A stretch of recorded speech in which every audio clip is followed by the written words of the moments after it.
ಯುಗಾದಿ ಹಬ್ಬ ಹಿನ್ನೆಲೆಯಲ್ಲಿ ದಕ್ಷಿಣ ಕಾಶಿ ಕಪಿಲೇಶ್ವರ ದೇವಸ್ಥಾನಕ್ಕೆ ಇವತ್ತು ವಿಶೇಷವಾದ ಪೂಜೆ ಪುನಸ್ಕಾರವನ್ನು ಮಾಡಲಾಗ್ತಿರುವಂಥದ್ದು. ಅದರಲ್ಲಿ ವಿಶೇಷವಾಗಿ ಪ್ರತಿ ವರ್ಷ ಒಂದೇ ಬಾರಿಗೆ ಈ ವರ್ಷ ಸೂರ್ಯ ರಶ್ಮಿ ಕಪಿಲೇಶ್ವರ ದೇವಸ್ಥಾನಕ್ಕೆ ಕೂಡ ಈಗ ಏನು ಅಪ್ಪಳಿಸಿರುವಂಥದ್ದು ಗಮನಿಸ್ಬೋದು. ಈಗಾಗಲೇ ಬೆಳಗಾವಿಯ ಕಪಿಲೇಶ್ವರ ದೇವಸ್ಥಾನದಲ್ಲಿ ಇರುವಂಥದ್ದು ಸುಮಾರು 16ನೇ ಶತಮಾನದಲ್ಲಿ ಈ ಒಂದು ದೇವಸ್ಥಾನಕ್ಕೆ ಒಂದು ಐತಿಹಾಸಿಕ ಏನು ಹಿನ್ನೆಲೆ ಇರುವಂಥದ್ದು. ಹರ ಮತ್ತು ಹರಿ ಪರಸ್ಪರವಾಗಿ ಮುಖಾಮುಖಿಯಾಗಿರುವಂಥ ದೇಶದ ಏಕೈಕ ದೇವಸ್ಥಾನ ಕೂಡ ಈ ಒಂದು ದೇವಸ್ಥಾನ ಇರುವಂಥದ್ದು ಗಮನಿಸ್ಬೋದು.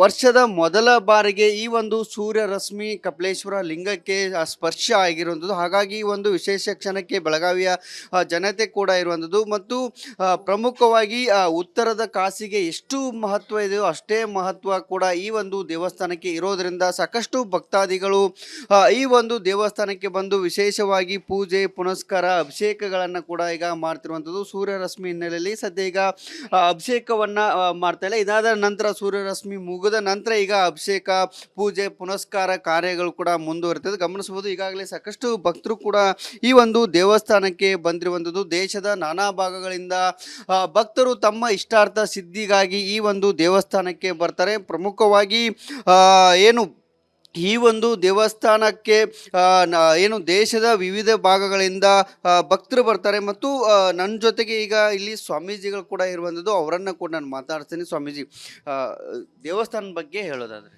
ಓಂ ನಮಃ ಶಿವಾಯ. ನಮಸ್ತೆ ಸುಮನೇಶ್ವೇಶ್ವರಾಯ ಮಹಾದೇವಾಯ ತ್ರ್ಯಂಬಕಾಯ ತ್ರಿಪುರಾಂತಕಾಯ ತ್ರಿಕಾಗ್ನಿ ಕಾಲಾಯ ಕಾಲಾಗ್ನಿ ರುದ್ರಾಯ ನೀಲಕಂಠಾಯ ಮೃತ್ಯುಂಜಯಾಯ ಸರ್ವೇಶ್ವರಾಯ ಸದಾಶಿವ ಶಂಕರಾಯ ಶ್ರೀಮನ್ಮಹಾದೇವಾಯ ನಮಃ. ಈ ಶ್ರೀ ಕ್ಷೇತ್ರ ದಕ್ಷಿಣ ಕಾಶಿ ಕಪಿಲೇಶ್ವರರಿಗೆ ನಮಸ್ಕಾರ ಮಾಡ್ತಾ, ಈ ಕಪಿಲೇಶ್ವರ ದೇವಸ್ಥಾನ ಪ್ರತಿ ವರ್ಷಕ್ಕೊಮ್ಮೆ ಇಲ್ಲಿ ಸೂರ್ಯಕಿರಣ ರಶ್ಮಿ ಬರ್ತದೆ. ಅದು ಯುಗಾದಿಯ ದಿನದಂದು, ಅಂದರೆ ಯುಗಾದಿ ಪಾಡ್ಯ ದಿವಸದಿಂದ ಬರ್ತದೆ. ಅಂದರೆ ಹಿಂದಿನ ಅಮಾವಾಸ್ಯೆ ಸ್ವಲ್ಪ ಇರ್ತದೆ, ಬಟ್ ಯುಗಾದಿ ದಿವಸ ಸಂಪೂರ್ಣವಾಗಿ ಲಿಂಗವನ್ನು ಸ್ಪರ್ಶನೆ ಮಾಡಿ ಆ ಲಿಂಗಕ್ಕೆ ನಮಸ್ಕಾರ ಮಾಡುವಂಥ ಪ್ರತಿ ವರ್ಷದ ಇವು ಮತ್ತು ಇವತ್ತು ಬಿಟ್ಟರೆ ಮತ್ತೆ ಬೇರೆ ಯಾವ ದಿವಸನೂ ಬರುವುದಿಲ್ಲ. ಆಗಿನ ಕಾಲದಲ್ಲಿ ಯಾವ ರೀತಿ ಇದನ್ನು ಕಟ್ಟಿದಾರಪ್ಪ ಅಂದರೆ ಗುಡಿ ಅಂದರೆ ನಮಗೆ ಆಶ್ಚರ್ಯ ಆಗ್ತದೆ. ಯಾಕಂದರೆ ನಮ್ಮ ಕಪಿಲೇಶ್ವರ ದೇವಸ್ಥಾನ ಮುಂದೆ ಒಂದು ಫ್ಲೈಓವರ್ ಆಗಿದೆ, ರೈಲ್ವೆ ಬ್ರಿಡ್ಜ್ ಬ್ರಿಡ್ಜ್ ಆಗಿದೆ. ಆದರೂ ಸಹಿತ ಈ ಸೂರ್ಯಕಿರಣ ಒಂದು ಸಣ್ಣ ಕಿಂಡಿಯಿಂದ ಬರ್ತದೆ. ಕಪಿಲೇಶ್ವರ ದೇವಸ್ಥಾನ 5700 ವರ್ಷಗಳ ಹಿಂದಿನ ಪುರಾತನದ್ದು ಅಂತ ಈಗಾಗಲೇ ಇತಿಹಾಸದಲ್ಲಿ ಹೇಳಿದೆ. ಯಾಕಪ್ಪ ಅಂದರೆ ಪರಶುರಾಮರು ಬಂದು ಹೋಗಿದ್ದಾರೆ. ಇದು ಯಾವ ರೀತಿ ನಮಗೆ ತಿಳಿದ್ರೆ, ಈ ಕಪಿಲೇಶ್ವರ ಮಂದಿರ ಒಂದು ನಾಥ ಸಂಪ್ರದಾಯದ್ದು. ನಾಥ ಸಂಪ್ರದಾಯ ಗೋರಖನಾಥ ಮಂದಿರದು. ಈಗ ಯೋಗಿ ಆದಿತ್ಯನಾಥ್ ಇದ್ದಾರಲ್ಲ ಆ ಥರ ಯೋಗಿ ಆದಿತ್ಯನಾಥ್ ಅವರು ಹೆಂಗಿದ್ದಾರೆ ಉತ್ತರ ಪ್ರದೇಶದ ಮುಖ್ಯಮಂತ್ರಿಗಳು, ಅವರದ ಒಂದು ಮಠದ ಒಂದು ಆಧಾರ ಒಂದು ಶಾಖಾ ಮಠ ಥರ ಇದು ನಾಥ ಸಂಪ್ರದಾಯ ಅಂತ ಇಲ್ಲಿ ಪೂಜೆಗಳು ನಡೀತಾ ಇದ್ದಾವೆ. ಆಮೇಲೆ ಪ್ರತಿ ದಿವಸ ಬೆಳಗ್ಗೆ 5ರಿಂದ ಪಂಚಾಮೃತ ಅಭಿಷೇಕ, ಆಮೇಲೆ ರುದ್ರಾಭಿಷೇಕ. ಇವತ್ತು ಸೂರ್ಯಕಿರಣದ ನೋಡಬಹುದು ನೀವು. ಈ ಸೂರ್ಯ ಸ್ಪರ್ಶ ಆದ ಮೇಲೆ ಈಗ ಮತ್ತೆ ಮಹಾರುದ್ರಾಭಿಷೇಕ ಶುರು ಆಗ್ತದೆ. ಇಲ್ಲಿ ಈ ಕಪಿಲೇಶ್ವರ ದೇವಸ್ಥಾನನ 11ನೇ ಶತಮಾನದಲ್ಲಿ ಕಟ್ಟಿದ ಕಿಲ್ಲಾದಲ್ಲಿರುವಂಥ ಕಮಲ ಬಸ್ತಿಯಲ್ಲಿಯೂ ಸಹ ಉಲ್ಲೇಖ ಇದೆ. ಈ ಕಪಿಲೇಶ್ವರ ದೇವಸ್ಥಾನ 11ನೇ ಶತಮಾನದಿಂದಲ ಮೊದಲು ಸಹಿತ ಇತ್ತು ಅನ್ನೋದೊಂದು ಉಲ್ಲೇಖ ಇದೆ. ಅಲ್ಲಿ ಶಿಲಾಲೇಖ ಇದೆ, ಅಲ್ಲಿ ನೋಡ್ಬೋದು ನೀವು. ಅವಾಗಿಂದ ಸ್ವಾಮಿ ವಿವೇಕಾನಂದರು ಬಂದು ಹೋಗಿದ್ದಾರೆ. ಅವರು 11 ದಿವಸ ಇಲ್ಲಿ ತಪಸ್ಸು ಮಾಡಿದ್ದಾರೆ. ಮಹಾತ್ಮ ಗಾಂಧೀಜಿಯವರು, ಬಾಲಗಂಗಾಧರ ತಿಲಕ್ ಅವರು, ಆಮೇಲೆ ಪರಶುರಾಮ ಅವರು. ಅಂದರೆ ಈ ಕಪಿಲೇಶ್ವರ ಲಿಂಗ ಹೇಗೆ ಉದ್ಭವ ಆಯ್ತಪ್ಪ ಅಂದರೆ, ಸತಿ ಅನುಸೂಯ ಅವರ ತಮ್ಮನಾದ ಕಪಿಲನಾಥ ಮುನಿಗಳು ತಪಸ್ಸು ಮಾಡಿ ಸ್ವಯಂಭೂ ಲಿಂಗವನ್ನು ಇಲ್ಲಿವನ್ನು ಪ್ರತಿಷ್ಠಾನ ಮಾಡಿದ್ದಾರೆ. ಇದು ದಕ್ಷಿಣ ಕಾಶಿ ಅಂತ ಹೇಳ್ತಾರೆ. ಇದು ಉತ್ತರ ಕಾಶಿಗೂ ಇಲ್ಲಿ ಮತ್ತು ಉಜ್ಜಯಿನಿ ಮಹಾಕಾಲಿಗೂ ಬಹಳ ಒಂದು ಇದಿದೆ, ಅಂದರೆ ಒಂದು ರಿಲೇಷನ್, ಅಂದರೆ ಅವಿನಾಭಾವಂದ ಇದಿದೆ, ಸಂಬಂಧ ಇದೆ. ಇಲ್ಲಿ ಯಾವ ಥರ ಪೂಜೆ ಆಗ್ತದೋ ಅಲ್ಲಿ ಅದೇ ಥರ ಆಗ್ತಾ ಇರ್ತವೆ. ನೋಡ್ಬೇಕು, ಮಹಾಕಾಲ ಅಲ್ಲಿ ಹೆಂಗೆ ಆರತಿ ಮಾಡ್ತಾರೋ ಮಹಾಕಾಲ ಆರತಿ ಇಲ್ಲಿಯೂ ಆಗ್ತದೆ. ಅಲ್ಲಿ ಕಾಶಿಯಲ್ಲಿ ಯಾವ ಥರ ಅಭಿಷೇಕ ಮಾಡ್ತಾರೋ ಅದೇ ಥರ ಇಲ್ಲಿ. ಅಲ್ಲಿ ಕಾಶಿಯಲ್ಲಿಯೂ ಲಿಂಗ ಕೆಳಗಡೆ ಇದೆ, ಇಲ್ಲೂ ನೀವು ನೋಡೋದು ಲಿಂಗ ಕೆಳಗಡೆ ಇದೆ. ಈ ಥರ ಇಲ್ಲಿ ಇದು ಕಲಿಯುಗದ ಕಾಮಧೇನು, ಕಲಿಯುಗ ಕಲ್ಪವೃಕ್ಷ ಅಂತಾರೆ. ನಮ್ಮ ಭಾರತದಲ್ಲಿ ಇರುವಂಥ 12 ಜ್ಯೋತಿರ್ಲಿಂಗಗಳು ಮತ್ತು 4 ಚಾರಧಾಮಗಳು, ಅವನ್ನ ದರ್ಶನ ಮಾಡಿ ಬಂದು ಕಪಿಲೇಶ್ವರ ದೇವಸ್ಥಾನಕ್ಕೆ ಬಂದು ಇಲ್ಲಿ ಕಪಿಲೇಶ್ವರ ಲಿಂಗಕ್ಕೆ ಒಂದು ಅಭಿಷೇಕ ಮಾಡಿದ ನಂತರ ಅವರ ಜನ್ಮ ಸಾರ್ಥಕ ಆಗ್ತದೆ, ಅವರ ಜನ್ಮ ಹುಟ್ಟಿದ್ದು ಸಾರ್ಥಕ ಆಗ್ತದೆ ಅಂತೇಳಿ ಬ್ರಹ್ಮ ಪುರಾಣದಲ್ಲಿ ಬರೆದಿದೆ. ಈ ಬ್ರಹ್ಮ ಪುರಾಣ ಬಂದುಬಿಟ್ಟು ಒಂದು 18 ಪುರಾಣಗಳಲ್ಲಿ ಒಂದು, ಈ ಪುರಾಣದಲ್ಲ ಉಲ್ಲೇಖ ಬರೆದಿದೆ. ಆ ಥರ ಈ ಕಪಿಲೇಶ್ವರಕ್ಕೆ ಬಹಳ ಮಹತ್ವ ಉಂಟು. ಇದು ಒಂದು ದೊಡ್ಡ ಒಂದು ಏನಂತ ಹೇಳಬೇಕು ಅಂದರೆ ಬಹಳ ಶಕ್ತಿಯುತವಾದ ದೇವಾಲಯ. ಯಾಕಪ್ಪ ಅಂದರೆ ಕೈಲಾಸ ಪರ್ವದಲ್ಲಿ ಯಾವ ಥರ ಒಂದು ಊರ್ಜಾಶಕ್ತಿ ಇದೆಯೋ ಆ ಊರ್ಜಾಶಕ್ತಿ ಇಲ್ಲಿ ಕಪಿಲೇಶ್ವರ ಗರ್ಭಗೃಹದಲ್ಲಿದೆ. 1,05,000 ಭೌಯಿಕ್ ಫ್ರೀಕ್ವೆನ್ಸಿ. ಅಂದರೆ ಇದು ಒಂದು ದೇವಸ್ಥಾನದ ಅಥವಾ ದೇವರ ಊರ್ಜಾಶಕ್ತಿಯನ್ನು ಅಳೆಯುವಂಥ ಮಾಪನ. ನಾವು ಮುಂಬೈಯಿಂದ ಒಂದು 15 ಇಂಜಿನಿಯರ್ಗಳ ತಂಡವನ್ನು ಕರೆಸಿದ್ದೀವಿ. ಅದೇ ಥರವಾಗಿ ಇಲ್ಲಿ ಕಪಿಲೇಶ್ವರಲ್ಲಿ ಅವ್ರು ಬಂದು ಅವ್ರು ಆಶ್ಚರ್ಯಚಕಿತರಾದರು. ಇವತ್ತಿಗೂ ನೀವು ನೋಡೋದು, ಈ ಗರ್ಭಗೃಹದ ಬಾಗಿಲ ಹೊರಗಡೆ ಮೊಬೈಲ್ ನೆಟ್ವರ್ಕ್ ಬರ್ತದೆ, ಒಳಗಡೆ ನೆಟ್ವರ್ಕ್ ಬರೋದಿಲ್ಲ. ಎಷ್ಟೋ ಜನ ಬಂದು ಚೆಕ್ ಮಾಡಿ ಹೋಗಿದ್ದಾರೆ ನಮ್ಮ ವರ್ಗದಾರ ಮಿತ್ರರು. ಅದೇ ಥರ ಆ ಥರ ಒಂದು ಶಕ್ತಿ ಇದೆ ಇಲ್ಲಿ. ಯುಗಾದಿ ಹಬ್ಬ ಇರೋದ್ರಿಂದ ಏನೇನು ಪೂಜೆ ಆಗುತ್ತೆ ಇವತ್ತು ಉಗಾದಿ ಹಬ್ಬ ನಮ್ಮ ಹಿಂದೂಗಳ ಸಂಸ್ಕೃತಿಯ ಒಂದು ಹೊಸ ವರ್ಷ. ನಾವು ಇವತ್ತು ಶುರು ಮಾಡೋದು ಹೊಸ ವರ್ಷ ಇವತ್ತಿನಿಂದ. ನಾವು ಹಿಂದೂಗಳ ಹಬ್ಬ ಆಗಿದ್ದರಿಂದ ಇವತ್ತು ಬೆಳಗಿನಿಂದ ಎಲ್ಲ ಪಂಚಾಮೃತ ಅಭಿಷೇಕ, ರುದ್ರಾಭಿಷೇಕ ಆಗಿದೆ. ಈಗ ಮಹಾರುದ್ರಾಭಿಷೇಕ ಆಗ್ತದೆ. ಈಗ ಆದಮೇಲೆ ಒಂದು ಗುಡಿ ಅಂತ ನಾವು ಒಂದು ಇಲ್ಲಿ ಪೂಜೆ ಮಾಡ್ತೀವಿ. ನೀವು ನೋಡಿರ್ಬೋದು ಹೊಸ ವರ್ಷಕ್ಕೆ ನಾವು ಯಾವ ಥರ ಎಲ್ಲ ಒಂದು ದೇವರಿಗೆ ಶೃಂಗಾರ ಮಾಡಿ ಒಂದು ಗುಡಿಯನ್ನು ನಿಲ್ಲಿಸಿ ಆ ದೇವರಿಗೆ ಪೂಜೆ ಮಾಡಿ ಅವನಿಗೆ ನಿತ್ಯ ಕರ್ಮದಂತೆ ನೈವೇದ್ಯ ಎಲ್ಲ ಆಗ್ತವೆ. ನಾಡಿನ ಜನತೆಗೆ ಏನು ಹೇಳ್ತೀರಿ ಸ್ವಾಮಿ? ಯುಗಾದಿ ಹಬ್ಬದ ಶುಭಾಶಯಗಳು. ಈಗ ನಮ್ಮ ಕಪಿಲೇಶ್ವರ ಭಗವಂತ ಎಲ್ಲ ನಾಡಿನ ಸಮಸ್ತ ದೇಶದ ಎಲ್ಲ ಜನರಿಗೆ, ಎಲ್ಲ ಶಿವನ ಭಕ್ತರಿಗೆ ಒಳ್ಳೇದು ಮಾಡಲಿ, ಎಲ್ಲ ಆಯುಷ್ಯ ಅಭಿವೃದ್ಧಿ ಮಾಡಲಿ, ಆರೋಗ್ಯ ಕೊಡಲಿ, ಎಲ್ಲರಿಗೂ ಒಳ್ಳೇದಾಗಲಿ ಅಂತ ಕಪಿಲೇಶ್ವರ ಪರಮಾತ್ಮನಲ್ಲಿ ನಾನು ಬೇಡ್ಕೊಳ್ತೇನೆ.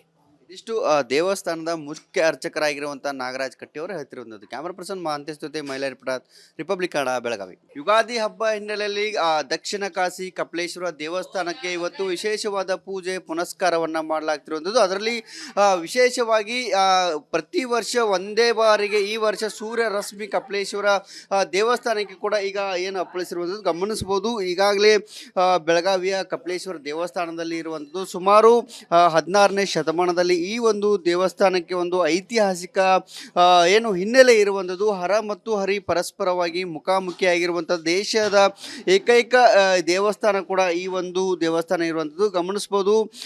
ವರ್ಷದ ಮೊದಲ ಬಾರಿಗೆ ಈ ಒಂದು ಸೂರ್ಯ ರಶ್ಮಿ ಕಪಿಲೇಶ್ವರ ಲಿಂಗಕ್ಕೆ ಸ್ಪರ್ಶ ಆಗಿರುವಂಥದ್ದು. ಹಾಗಾಗಿ ಈ ಒಂದು ವಿಶೇಷ ಕ್ಷಣಕ್ಕೆ ಬೆಳಗಾವಿಯ ಜನತೆ ಕೂಡ ಇರುವಂಥದ್ದು. ಮತ್ತು ಪ್ರಮುಖವಾಗಿ ಉತ್ತರದ ಕಾಶಿಗೆ ಎಷ್ಟು ಮಹತ್ವ ಇದೆಯೋ ಅಷ್ಟೇ ಮಹತ್ವ ಕೂಡ ಈ ಒಂದು ದೇವಸ್ಥಾನಕ್ಕೆ ಇರೋದ್ರಿಂದ ಸಾಕಷ್ಟು ಭಕ್ತಾದಿಗಳು ಈ ಒಂದು ದೇವಸ್ಥಾನಕ್ಕೆ ಬಂದು ವಿಶೇಷವಾಗಿ ಪೂಜೆ ಪುನಸ್ಕಾರ ಅಭಿಷೇಕಗಳನ್ನು ಕೂಡ ಈಗ ಮಾಡ್ತಿರುವಂಥದ್ದು. ಸೂರ್ಯ ರಶ್ಮಿ ಹಿನ್ನೆಲೆಯಲ್ಲಿ ಸದ್ಯ ಈಗ ಅಭಿಷೇಕವನ್ನು ಮಾಡ್ತಾ ಇಲ್ಲ. ಇದಾದ ನಂತರ ಸೂರ್ಯ ರಶ್ಮಿ ಮುಗಿದ ನಂತರ ಈಗ ಅಭಿಷೇಕ ಪೂಜೆ ಪುನಸ್ಕಾರ ಕಾರ್ಯಗಳು ಕೂಡ ಮುಂದುವರಿತದೆ ಗಮನಿಸಬಹುದು. ಈಗಾಗಲೇ ಸಾಕಷ್ಟು ಭಕ್ತರು ಕೂಡ ಈ ಒಂದು ದೇವಸ್ಥಾನಕ್ಕೆ ಬಂದಿರುವಂಥದ್ದು. ದೇಶದ ನಾನಾ ಭಾಗಗಳಿಂದ ಭಕ್ತರು ತಮ್ಮ ಇಷ್ಟಾರ್ಥ ಸಿದ್ಧಿಗಾಗಿ ಈ ಒಂದು ದೇವಸ್ಥಾನಕ್ಕೆ ಬರ್ತಾರೆ. ಪ್ರಮುಖವಾಗಿ ಏನು ಈ ಒಂದು ದೇವಸ್ಥಾನಕ್ಕೆ ಏನು ದೇಶದ ವಿವಿಧ ಭಾಗಗಳಿಂದ ಭಕ್ತರು ಬರ್ತಾರೆ. ಮತ್ತು ನನ್ನ ಜೊತೆಗೆ ಈಗ ಇಲ್ಲಿ ಸ್ವಾಮೀಜಿಗಳು ಕೂಡ ಇರುವಂಥದ್ದು, ಅವರನ್ನು ಕೂಡ ನಾನು ಮಾತಾಡ್ತೀನಿ. ಸ್ವಾಮೀಜಿ, ದೇವಸ್ಥಾನದ ಬಗ್ಗೆ ಹೇಳೋದಾದರೆ.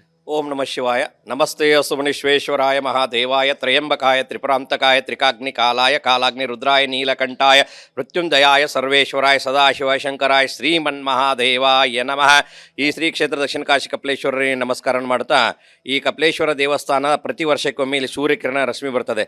ಅದು ಯುಗಾದಿಯ ದಿನದಂದು, ಅಂದರೆ ಯುಗಾದಿ ಪಾಡ್ಯ ದಿವಸದಿಂದ ಬರ್ತದೆ.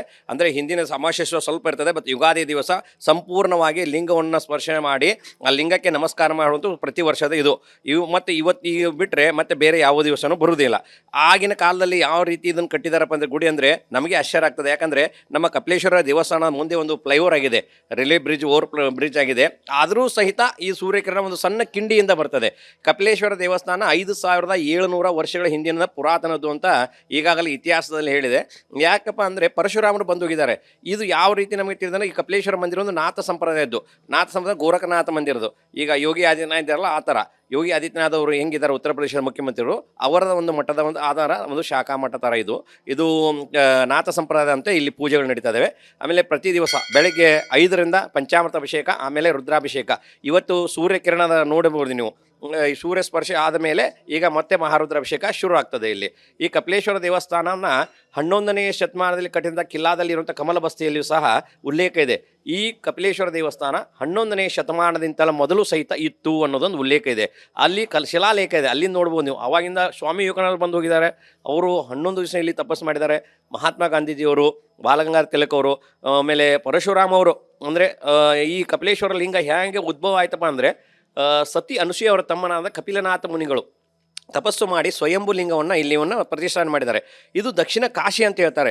ಇದು ಉತ್ತರ ಕಾಶಿಗೂ ಇಲ್ಲಿ ಮತ್ತು ಉಜ್ಜಯಿನಿ ಮಹಾಕಾಲಿಗೂ ಬಹಳ ಒಂದು ಇದಿದೆ, ಅಂದರೆ ಒಂದು ರಿಲೇಷನ್, ಅಂದರೆ ಅವಿನಾಭಾವಂದ ಇದಿದೆ, ಸಂಬಂಧ ಇದೆ. ಇಲ್ಲಿ ಯಾವ ಥರ ಪೂಜೆ ಆಗ್ತದೋ ಅಲ್ಲಿ ಅದೇ ಥರ ಆಗ್ತಾ ಇರ್ತವೆ. ನೋಡ್ಬೇಕು, ಮಹಾಕಾಲ ಅಲ್ಲಿ ಹೆಂಗೆ ಆರತಿ ಮಾಡ್ತಾರೋ ಮಹಾಕಾಲ ಆರತಿ ಇಲ್ಲಿಯೂ ಆಗ್ತದೆ.